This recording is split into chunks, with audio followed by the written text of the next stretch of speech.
আজ আমি আপনাদের দই দিয়ে দারুণ স্বাদের নরম তুলতুলে ফুলকো লুচির রেসিপি বানানো দেখাবো। লুচিগুলো হবে একেবারে বলের মতন ফুলকো আর খেতে হবে বেশ ভালো। লুচির রেসিপিটা বাড়িতে বানালে কমেন্ট বক্সে জানাতে একেবারেই ভুলবেন না। প্রথমে আমি 100 গ্রাম টক দই নিয়ে নিলাম। এবার এর মধ্যে দিতে হবে অল্প একটু লবণ আর দিতে হবে 3 চামচের মতন চিনি, যাতে দইয়ের টক ভাবটা কমে যায়। আর দিয়ে দিলাম 2 চামচের মতন সাদা তেল। খুব ভালো করে সমস্ত কিছু মিশিয়ে নিতে হবে।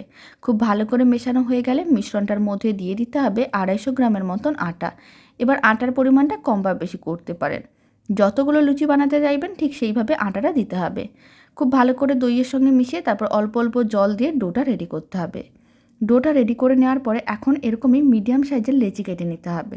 লেচিগুলোকে আপনারা চাইলে একেবারে ছোটো করেও বানাতে পারেন বা একটু বড় বা মিডিয়াম সাইজ যেরকম মনে হবে সেরকম করে লেচিগুলো কেটে নিতে পারেন। এবার এক একটা লেচিকে নিয়ে গোল বলের মতন করে বানিয়ে প্রেস করে চ্যাপটা করে তার কিচেন স্ল্যাবে সামান্য পরিমাণ তেল ব্রাশ করে রেখেছিলাম, লেচিটাকে সেখানে রেখে দিতে হবে আর লুচির মতন করে বেলে নিতে হবে। গরম তেলের মধ্যে দিয়ে দিতে হবে আর গরম তেলটা এইভাবে একটু ছিটিয়ে রাখতে হবে। তাহলেই রেডি হয়ে যাবে নরম তুলতুলে ফুলকো দই লুচি, যা খেতে ভীষণ ভালো হয়। আলুর তরকারির সঙ্গে পরিবেশন করে দেখতে পারেন। আশা করি দই লুচির রেসিপিটা আপনাদের খুবই ভালো লাগবে। আর এই লুচি ঠান্ডা হওয়ার পরেও একই রকম নরম তুলতুলে থাকবে।